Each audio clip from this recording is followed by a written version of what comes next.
देखो इसमें दिया है निम्नलिखित भिन्नों को उनके सरलतम रूप में बदलिए, मतलब इनको हमें क्या करना है, सरल करना है। अब देखो इनको आप तभी सरल कर पाओगे जब आपको पहाड़े आते हों।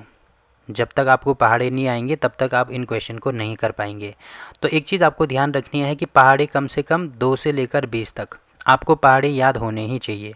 आप चाहें तो 25 तक भी कर सकते हैं, पर 20 तक आपको पहाड़े याद करने हैं। ठीक है, तब आप इन क्वेश्चन को करेंगे तो बड़ी आसानी से सॉल्व हो जाएंगे। जैसे पहला पार्ट इसमें दिया है 48 और यहाँ पे बटे में दिया है 60।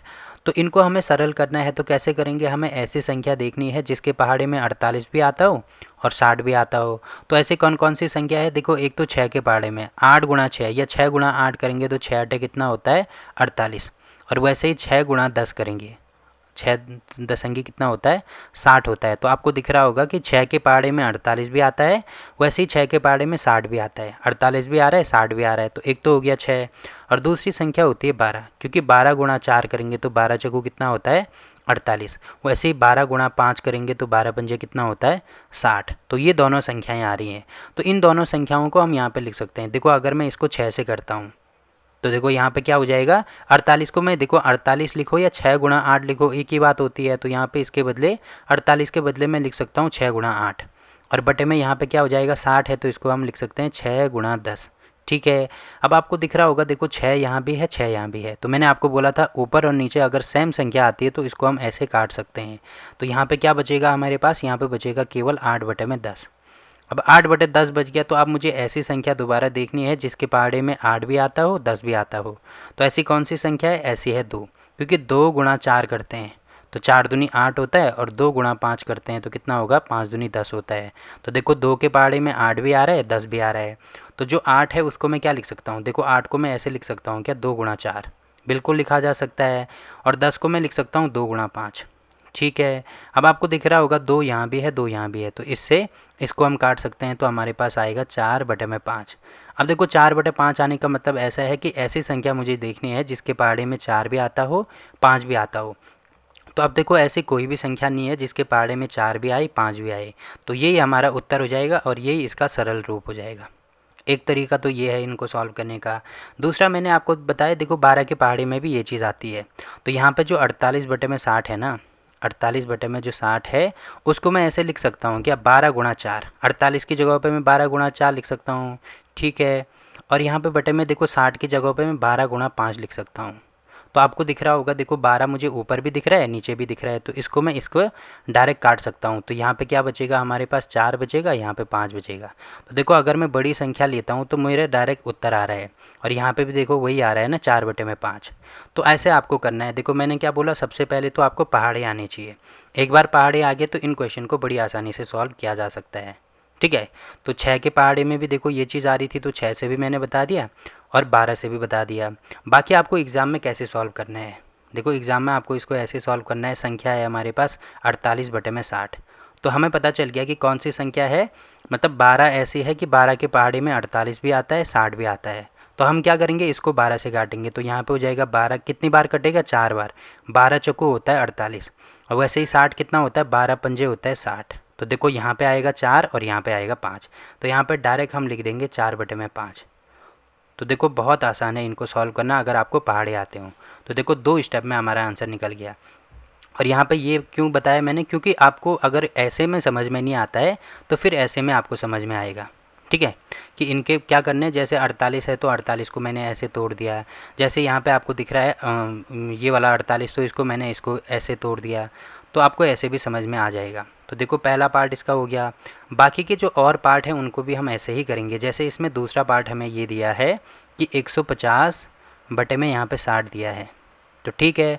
अब आपको यहाँ पे दिख रहा होगा, देखो 0 यहाँ भी है 0 यहाँ भी है, तो इसको हम डायरेक्ट इससे ये काट सकते हैं। ये आपको ध्यान रखना है कि अगर 0 स्टार्टिंग में है, मतलब इकाई के अंक में 0 है तो डायरेक्ट कट जाएंगे। बट ऐसे नहीं होगा, कहीं पे 150 दिया है और कहीं पे 105 दिया है, तो देखो 0 यहाँ भी है, तो इसको ऐसे नहीं काट सकते हम।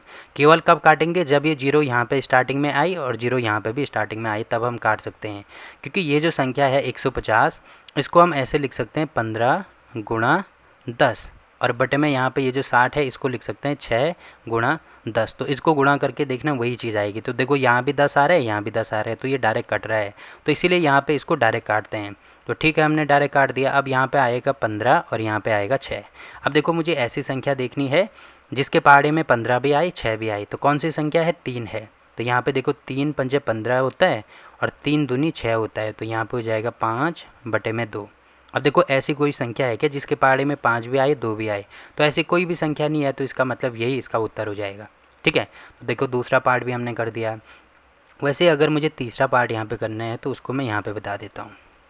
तो देखो सी पार्ट हमारा हो जाएगा यहाँ पे 84/98। तो 84/98 मतलब देखो कौन सी संख्या ऐसी है जिसके पहाड़े में 84 भी आता हो 98 भी आता हो?